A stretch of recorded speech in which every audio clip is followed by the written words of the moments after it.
Good evening, explorers!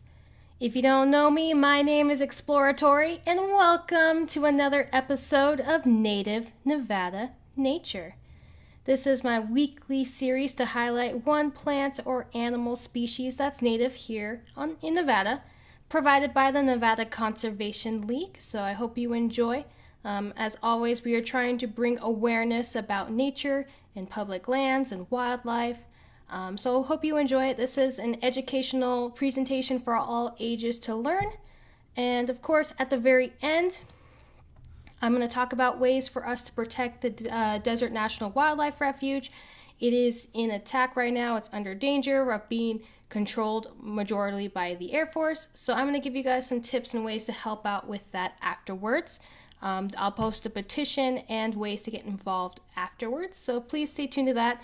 And if you have any questions or comments throughout the presentation, go ahead and just post them on the Facebook comment section if you're watching it on Facebook Live, and I will answer those at the end of this segment.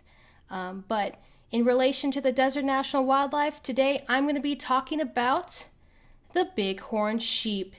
This is an icon of Nevada, icon of the West, the iconic Bighorn Sheep. The genus species being Ovis canadensis. Ovis is the Latin term for sheep, and ensis is the Latin suffix meaning belonging to. So this literally translates as a sheep belonging to Canada.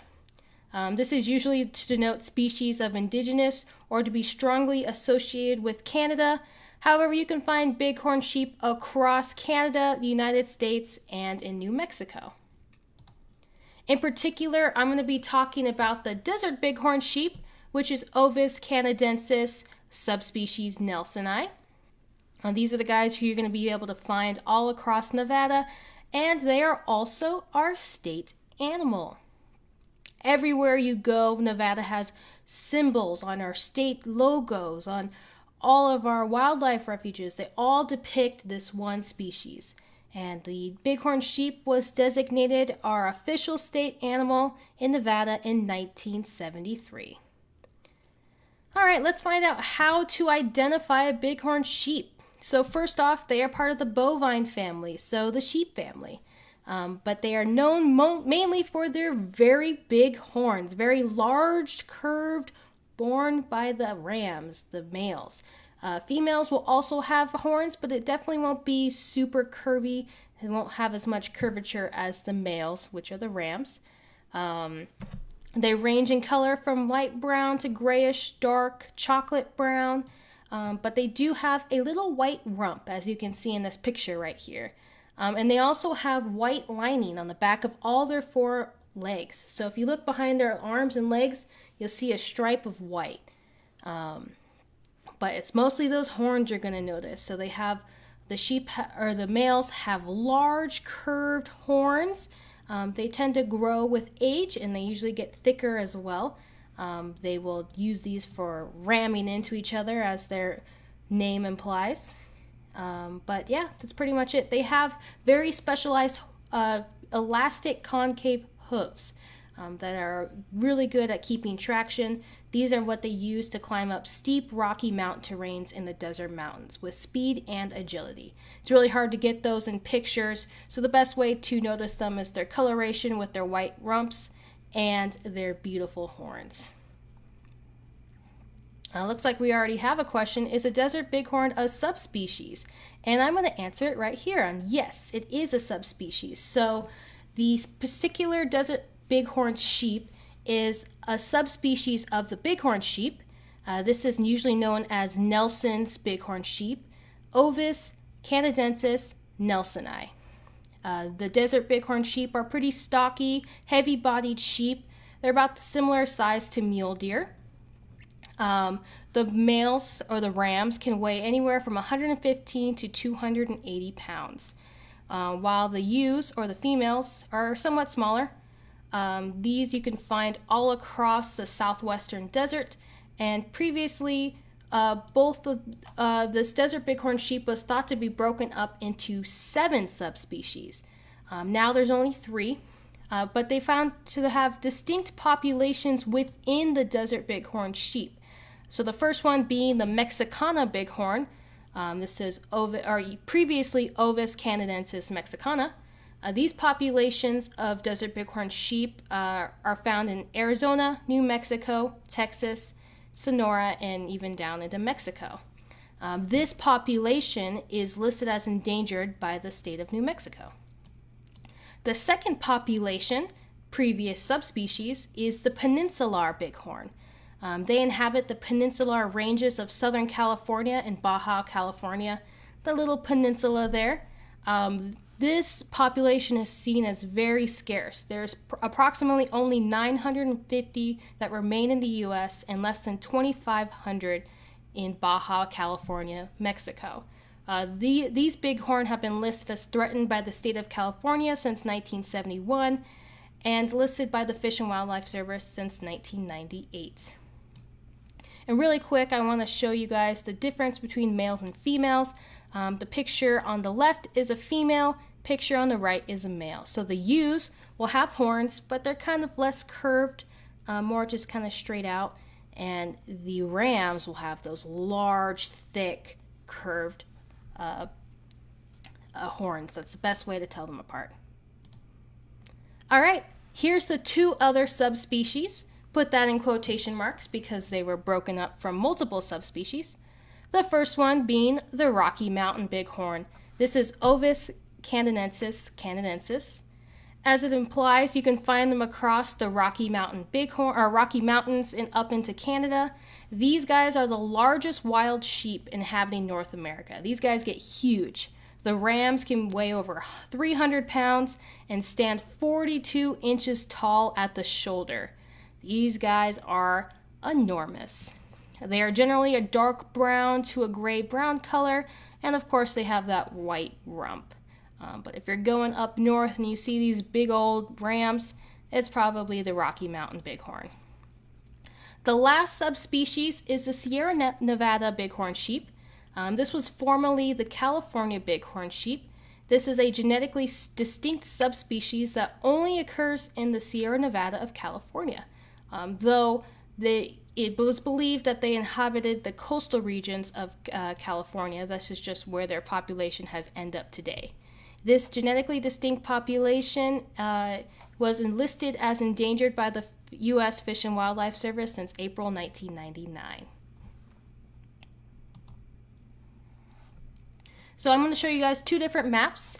This first map is the overall range of bighorn sheep in the Americas. So the first one is the lighter brown color. This is the historical region of the bighorn sheep. And then the darker brown is the modern or current range of the bighorn sheep. So you can kind of see the enormous difference of how widespread the bighorn were and where they are now.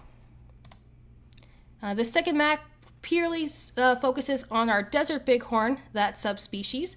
Once again, the yellow being the historic range, the green being the current range of the desert bighorn, and then you could see a little bit at the bottom, this purple area. This is the current range of the peninsular bighorn, that particular population that inhabits California into Baja, New Mexico. So this is the current range in America. It doesn't go down into Mexico. But once again, you could definitely see how large their range used to be and how it's dwindled now. But now you know where to find them. Let's talk about the habitat that they live in and where you can find them in these areas. So first off, desert bighorn live in regions that are marked by 1. Hot summers, 2. Little annual precipitation. It makes for some very hard, harsh conditions. They're known for their distribution being steep, rugged, mountainous terrain. And you might be asking yourself, Explorer Torie, the bighorn sheep live in hot areas, really high mountainous areas with little rain.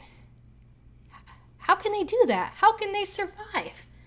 Well, scientists are asking that same question now. They're doing extensive research on the bighorn's ability to adapt and live in these desert environments. So first off, I already mentioned their concave hooves. Their specialized hooves are very good at one, keeping their grip, and two, allowing them to stay balanced on these rocky terrains.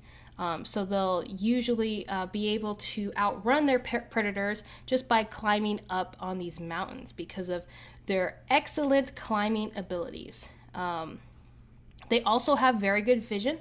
They have really wide eyes that allows them to get a really good view. So they'll usually want to be up in the mountainous areas that are have high visibility, nowhere with dense vegetation that obstructs their view, so they can get a clear shot of their area and do prevention of predators attacking them. Side note, most animals in the desert actually move around at night just because it's safer, it's darker, and it's cooler. However, the bighorn sheep are diurnal, which means that they are active during the day. Also helps with their eyesight so they can see clearly in the light of day. But yeah, they must have adapted very well in order to be able to move around in this heat. Which brings me to my next topic. They have been able to have their body go under extreme conditions to be able to live in these areas. They say that their body temperature can safely fluctuate several degrees. And usually during the heat of the day, they'll of course rest in shades of trees and go into caves. They say that the southern desert bighorn sheep are adapted so well to desert mountain environment that they can go with little to no permanent water. Some may go without water for weeks or months, sustaining on their body moisture from food and from little rainwater collected in temporary rock pools. They have the ability to lose up to 30% of their body weight. I repeat, 30% of their body weight and still survive. Usually after drinking water, they'll quickly recover from dehydrated conditions and do well. But they basically can live at the bare minimum in order to survive in these areas. And so scientists are looking into it. Ecologists are studying the importance of adapted strategy, of being able to adapt to these certain conditions that allows these small bands of desert bighorn to survive in areas that are too dry for many of their predators. Amazing little creatures. All right, let's talk about the lifestyle of a bighorn. What is it like to be a bighorn from day to day? Well, at age 2, the ewes are sexually mature. They usually get ready at about July in low deserts and August in higher elevations. The rams can detect elevated hormone levels for mating, and they say that the ram will usually curl up their lip to test how receptive the ewe is towards his advances. Once pregnant, the female's gestation period or her pregnancy will be about 6 months, and this timing coincides with the greening of plants during spring months. Even in favorable conditions, a bighorn lamb has less than a 50% chance of surviving its first summer. Pretty hard life for a little lamb. If lambs are fortunate enough to survive into adulthood, they will live an average about 10 to 14 years. All right, let's talk about pregnancy. So the ewes will be in an isolated, sheltered area with obstructive views to give birth, of course, to prevent any predators from seeing them. They'll usually bear one single lamb, though twins happen, though it seems to be rare. The neonates are precocial, and so they're usually called followers because they're pretty much dependent on learning as quickly as they can from their mom. So they'll follow their mom a lot.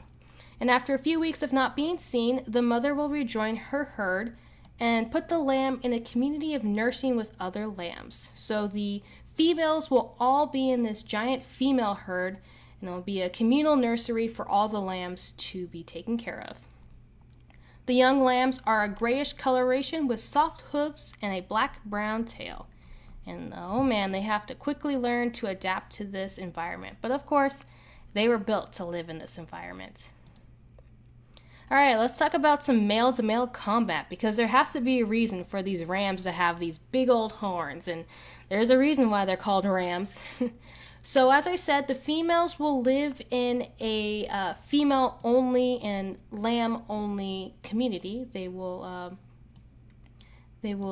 flock together. The males will actually do the same. The males will not go off on their own and be solitary creatures. Mature males will spend most of the year in bachelor flocks, and they will keep away from the females and young sheep, until breeding season. And of course, the rams will battle each other to determine the dominant animal. So they'll face each other head on, and they'll charge from distances of 20 feet or more, crashing their massive horns together in tremendous impact, with one animal winning. The winning male is able to breed with the ewes. The male Bighorn sheep, they have certain adaptations that allow for this fighting to occur. They have large horn cores and large cordial and frontal sinuses and internal bony septa. All these adaptations serve to protect their brain by absorbing the impact of clashes. So they're made to fight. Males will depart from their mother's group at around 2 to 4 years of age and join a group of rams. This is sometimes a tough time wandering around until the young rams are able to find a male group. Pretty hard life wandering. The females, however, will usually remain in their mother's group for their entire life. All right, let's talk about the community interactions. Desert bighorns are herbivores. Their diet usually varies from habitat and seasons, but they prefer to eat grasses, forbs, and when available, shrubs. They have some few favorite shrubs like acacia or catclaw, but usually bighorn sheep are called opportunistic feeders, and they'll adapt their diet to forage whatever is available. So what that pretty means is that whatever's there, they're going to learn to eat it. And this is a great strategy for living in the desert when things are scarce, and this may be the only meal you can find. So another desert adaptation. So you've probably heard that cows have 4 stomachs. Well, bighorn sheep are the same. They are called ruminants. The grass-eating bighorn sheep have a complex 4-part stomach that enables them to eat large portions of grasses and shrubs. Then they'll usually regurgitate it, rechew it, and redigest it. And then the bacteria in their stomach will take over, breaking down the plant fibers for digestion. And the sheep also absorb moisture during this digestive process, enabling them to go long periods without water. So that's their best way for getting water, is by absorbing it and taking it out from their actual food that they eat. Usually they will come down from the rocky cliffs and enjoy some food or whatever they can find, and then they will retreat back up to the safety of the cliffs and ledges, where they can thoroughly rechew and digest their food without predators inhibiting them. Of course, there are predators out there. The predators of the bighorn sheep include wolves, coyotes, mountain lions, bobcats, bears, gray foxes, golden eagles, and of course, humans. Golden eagles have been known to prey upon the lambs, but they are unable to kill unhealthy adults. Predation is usually not a problem for a healthy bighorn population. They can usually recover. However, when bighorns are suppressed by other factors, predation can limit recovery and potentially drive a population to extinction. So a lot of times, healthy populations can recover, but if there are other factors that are limiting their ability to live, then predation may just be the downfall for certain populations. But we looked at the importance of their role in the community, but let's talk about bighorn in the culture. So I'm sure if you guys have explored the West, you've seen these amazing petroglyphs, and they are all over. And a lot of them, if you look closely enough, are depicting bighorn sheep. Remember that bighorn sheep used to be prevalent along all these areas, and so many indigenous groups sought them as food. They were life. They gave them life and the abilities to do things such as this bow and arrow. This is a recreation of a Shoshone bow and arrow made from the horns of a bighorn. This top petroglyph is actually from Moab, Utah, and the one I have in the bottom left-hand corner, you can see it zoomed in pretty clearly, a bighorn sheep. That one's actually from the Desert National Wildlife Refuge, which I'm going to be asking you guys to help out with later. This was done by the ancestral Paiutes that lived in this area. So not only were they frequent, they were here, they provided life for many of these communities, and they showed it within their history by documenting it on these walls as beautiful art now. But let's go back even further. Let's look at the fossil record. So bighorn sheep belong to the bovine family, which consists of gazelles, mountain goats, buffaloes, yaks, cattle, and other sheep. Bovidae fossils appeared in the Miocene era approximately 23 to 26 million years ago. After that, the fossil record for our particular Ovis canadensis appeared 100,000 years ago in North America. Throughout the glacial period and climate change, bighorn sheep have persisted in their current morphological form. They crossed over from the Bering Strait from Asia into North America back then. And once the ice sheet melted at about 15,000 to 10,000 years ago, they gradually spread northward into southern British Columbia and the Alberta provinces of Canada. So they made their way into the Americas and then retreated upwards as things began to be a little bit warmer. So these guys were prolific. Once they crossed over from Asia, the bighorn sheep were everywhere. They realized how well they can adapt to this environment, and they did. But as always, it's good to look in the past, but it's even more important to look towards the future. So let's look at the conservation status of the bighorn sheep. So our particular desert bighorn sheep is currently listed as least concern under the least concern population stable by the Red List. There are, however, populations within the desert bighorn that are listed as endangered, particularly the peninsular bighorn and the Sierra Nevada bighorn. But historically, all of these populations were endangered. They say in the early 1800s, estimation of populations numbers were unknown, but they were in the thousands, tens of thousands, some numbers even estimating greater than 500,000. There was a ton of bighorn sheep.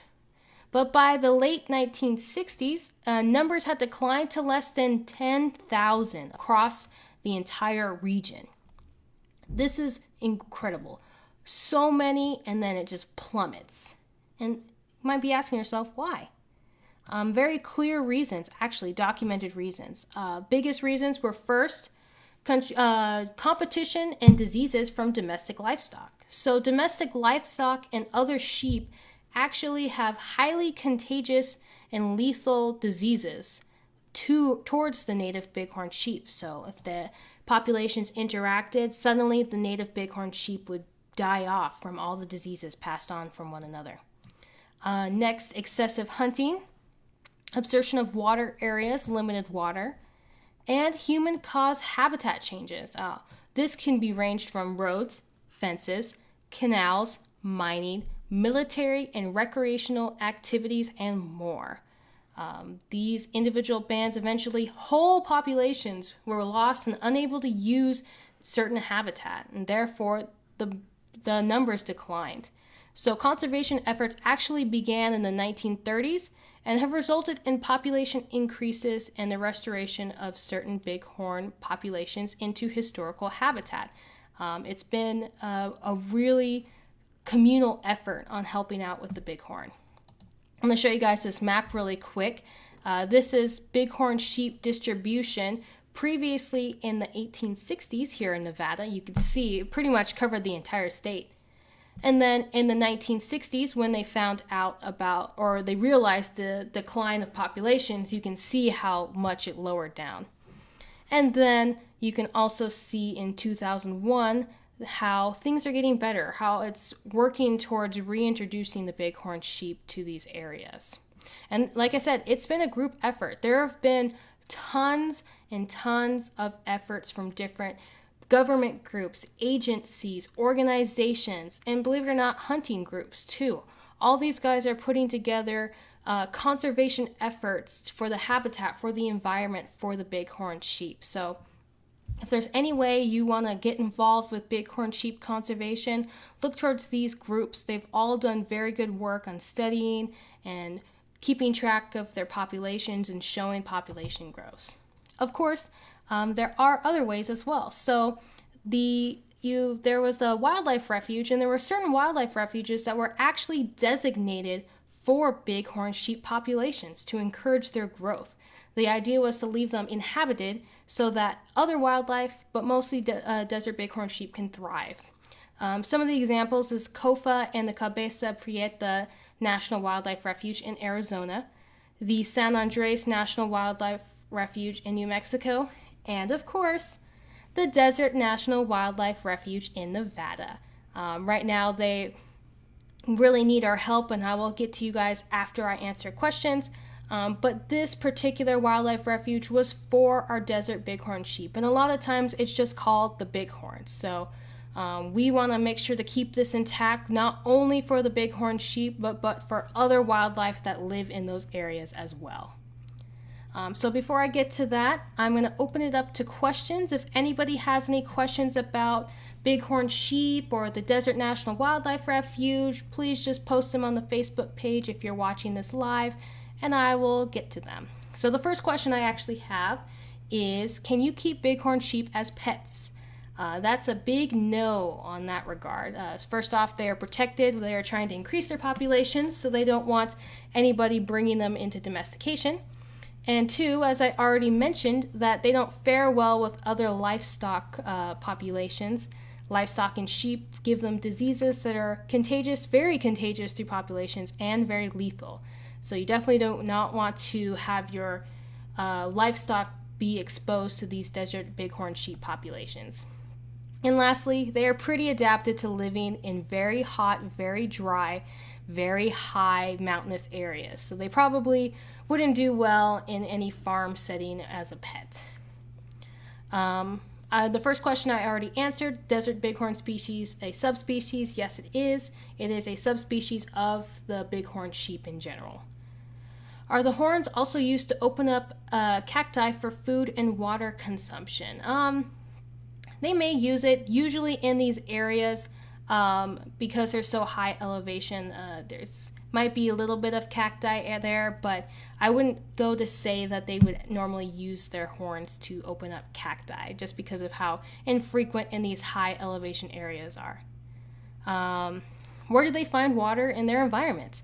That's a good question. Mostly from their grasses, their forbs, the shrubs, the plants that they eat. They need water. They usually pull it up from the groundwater. So when they eat these plants, they will actually absorb much of the water, and that's pretty much how they get most of their water in their sources. Usually they'll be, if they have any like rainfall, that will collect in like valleys or in little rainwater that collects in small crevices in the cliffs, they will get to that. A lot of times wildlife organizations and agencies will build guzzlers, which are large watering troughs to help populations like the bighorn sheep get access to more water. I've actually been on a project like that where we built guzzlers with the Nevada Bighorns Unlimited.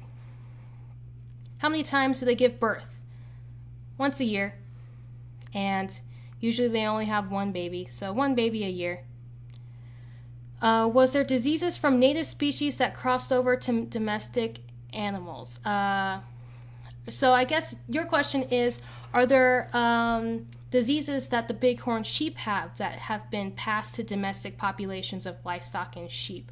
As far as I know, I don't know of any.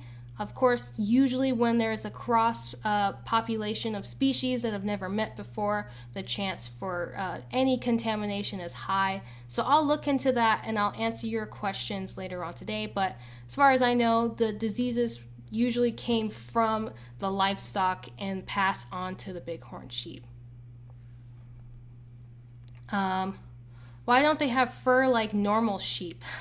That's a good question. And probably the best way to answer that is look at their environment.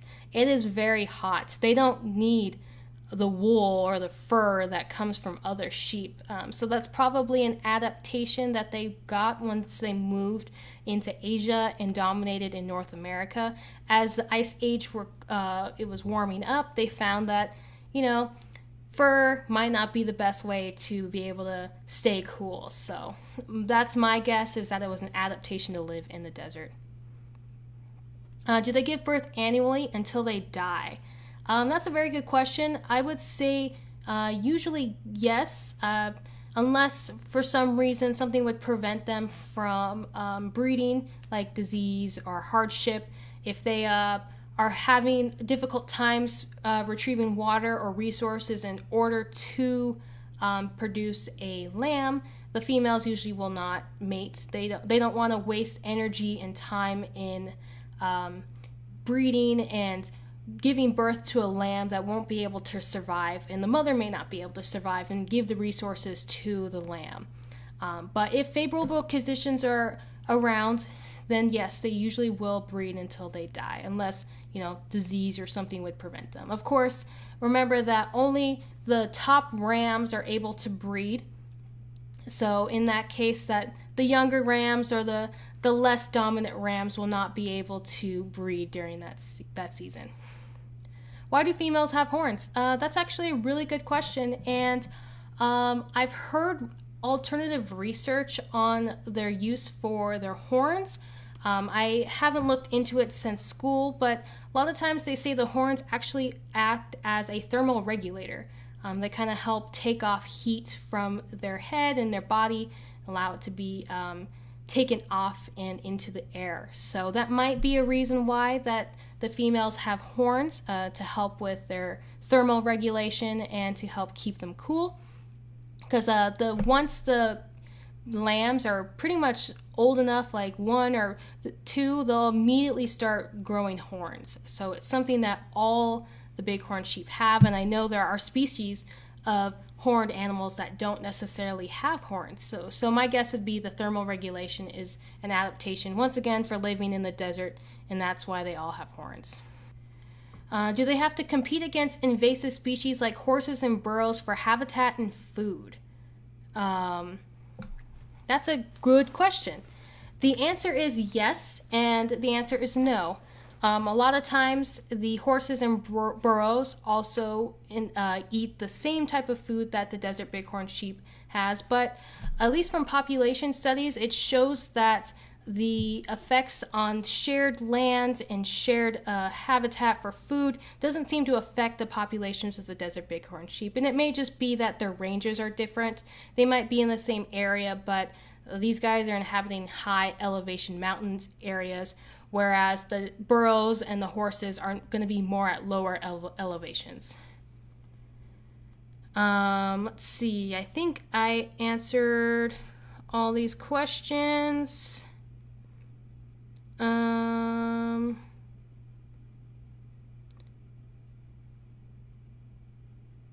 Yeah, I think I did. If there's any other questions you guys have, anything, just go ahead and post it on the Facebook page, Facebook comment section, and I will answer it after this presentation.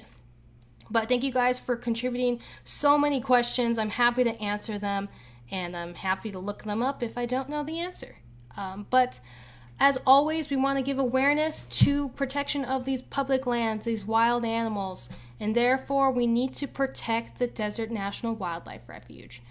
So if you didn't watch my last episode, on July 1st, the House Armed Services Committee voted to strip 850,000 acres of the Desert National Wildlife Refuge and give it to the Air Force. This amendment was done by Republican Bishop, and it was approved without any input from Nevada's delegation or stakeholders. And let's just say when other states, other people make decisions about Nevada, that is not okay. So as Nevadans, we need to stand up and say, no, don't bomb the Bighorn. Protect the Desert National Wildlife Refuge. Protect the Bighorn.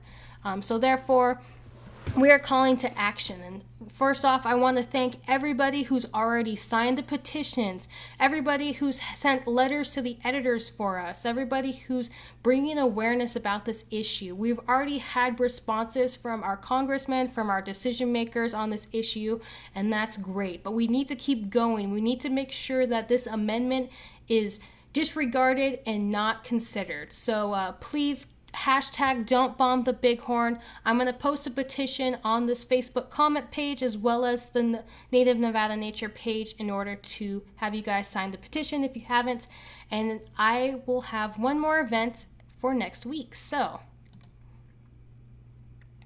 I'm going to do a special Native Nevada Nature next week. That's right. This is going to be a virtual hike of the Desert National Wildlife Refuge. So in case you're new to NNN, usually once a week I do a presentation on one animal or plant species, but this time I'm going to do it on one area.